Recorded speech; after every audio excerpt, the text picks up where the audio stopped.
Hi friends, welcome to my channel. మీరు ఇప్పుడే నా ఛానల్ని విజిట్ చేసినట్లయితే సబ్స్క్రైబ్ బటన్ ప్రెస్ చేయండి. ఆ తర్వాత వచ్చే బెల్ ఐకాన్ని ట్యాప్ చేయండి. దీనివల్ల నా వీడియో నోటిఫికేషన్స్ అన్నీ కూడా మీ మొబైల్కి వస్తాయి. ఫ్రెండ్స్, ఈరోజు మన వీడియోలో వచ్చేసి నేను మీకోసం ఒక మంచి స్టోరీతో వచ్చేసాను.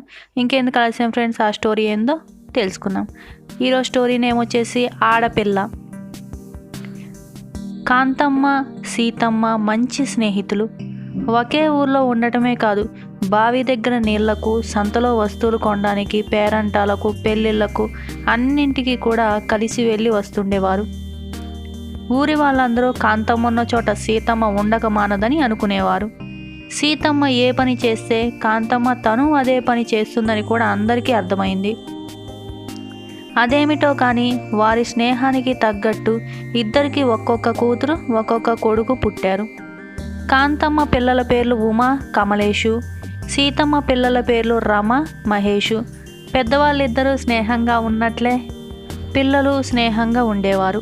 ఒకనాడు కాంతమ్మ ఇంటికి సీతమ్మ తన పిల్లలిద్దరినీ తీసుకొని వచ్చింది. రాబోయేది దసరా పండుగ కనుక కాంతమ్మ ఆ సమయంలో చాలా పిండి వంటలు చేసింది. వాటిల్లో కజ్జికాయలు చేయడం కొంచెం కష్టమైన పని కనుక సీతమ్మ తను పీట వాల్చుకొని కూర్చుంది. కాంతం, నేను వత్తిస్తాను, నువ్వేయించుకో అంటూ మొదలుపెట్టింది. తల్లుల పక్క కూర్చొని ఉమా, రమ పూరీలు చేస్తామని, చక్కిలాలు చుడతామని సరదా పడ్డారు. కానీ పిల్లలు ఇట్లాంటి పనుల్లోకి వస్తే పెద్దవాళ్ళ పని పాడైపోదు. అందుకని రమ, ఉమాలను కసిరి సీతమ్మ పోయి అవతల ఆడుకోండి అని అన్నది. ఆ పిల్లలిద్దరూ చిన్నబుచ్చుకున్నారు. చేసేది లేక తమ అన్నయ్యలు ఇంటి ముందు ఖాళీ స్థానంలో ఆడుకుంటూ ఉంటే అక్కడికి వెళ్ళారు. మగపిల్లలు మహేషు, కమలేషు గోడుం బిల్ల ఆడుతున్నారు. చెల్లాయిలు దగ్గరకు వస్తుంటే పోండి, బిల్ల వచ్చి తగులుతుందంటే కన్ను పోతుంది అంటూ అరిచారు. అమ్మాయిలిద్దరూ బిక్కమొహాలు వేసుకొని ఒక నిమిషం కూర్చొని తమలో తాము ఏదో ఆలోచించుకుంటున్నారు. ఒరే అన్నయ్య, మేము లోపల ఏం చేసి వచ్చామో చెప్పుకో అన్నది రమ. ఏం చేస్తారేమిటి, అమ్మ వాళ్ళు పిండి వంటలు చేస్తుంటే చూసి వచ్చి ఉంటారు. అప్పుడే నోట్లోకి ఏమీ రావు అని తరిమేసి ఉంటారు, అంతేనా అన్నాడు మహేష్. అదేం కాదోయ్, మేము కూడా కొన్ని చెక్కిలాలు చుట్టాము, ఇలా గుండ్రంగా చక్కగా చేశాం, అమ్మ మెచ్చుకుంది కూడా అంది ఉమ.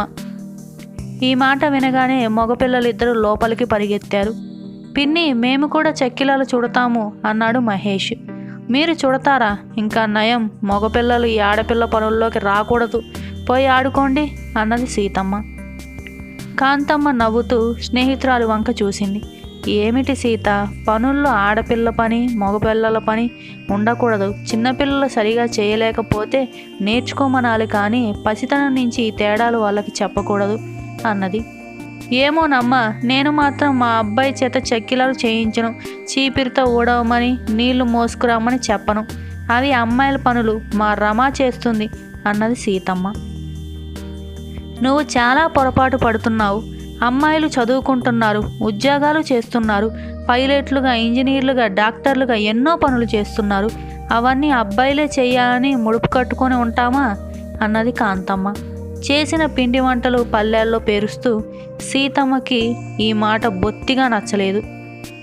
కమలేషు, మహేషు మీ ఇద్దరు వచ్చి ఆ కజ్జికాయలకి చిన్న పూరీలు వత్తి ఇవ్వండి, చేతులు కడుక్కొని రావాలి అని కాంతమ్మ అనడంతో మగపిల్లలిద్దరూ హుషారుగా బావి దగ్గరకు పరిగెత్తారు. సీతమ్మ ముఖం ముడుచుకుంది. చాలా పట్టుదలగా ఉంది. ఆమెకి స్నేహితురాలు తన మాట ఎందుకు కాదనాలని కోపం వచ్చింది. అందుకని, ఒరే మహేషు, నువ్వు ఈ ఆడంగి పనులు చేయనవసరం లేదు, మహారాజుల కుర్చీలో కూర్చో, రమ తీసుకువచ్చి పలహారం పెడుతుంది, తిను అన్నది గట్టిగా. మహేష్ తను కూడా స్నేహితుడితో కలిసి పని చేస్తానని పేచీ పెట్టాడు. కానీ తల్లికి నిజంగా కోపం వస్తుందని గ్రహించి బుద్ధిగా కుర్చీలో కూర్చున్నాడు. రమ ఎంతో కుదురుగా పల్లెలు తెచ్చి తీపి, కారం వాటిల్లో సర్దింది. ఉమ వెళ్ళి మంచినీళ్లు తీసుకొని రాబోతుంటే కాంతమ్మ, ఒరే కమలేషు, నువ్వు వెళ్ళి మంచినీళ్లు తీసుకురా, పిండి జల్లిస్తే ఆ పక్కన నేలంతా తెల్లగా అయిపోతుంది, కానీ బట్ట తడిపి తెచ్చి తుడిచే అన్నది. ఈ విధంగా స్నేహితురాళ్ళిద్దరికీ చిన్న అభిప్రాయ భేదం వచ్చింది.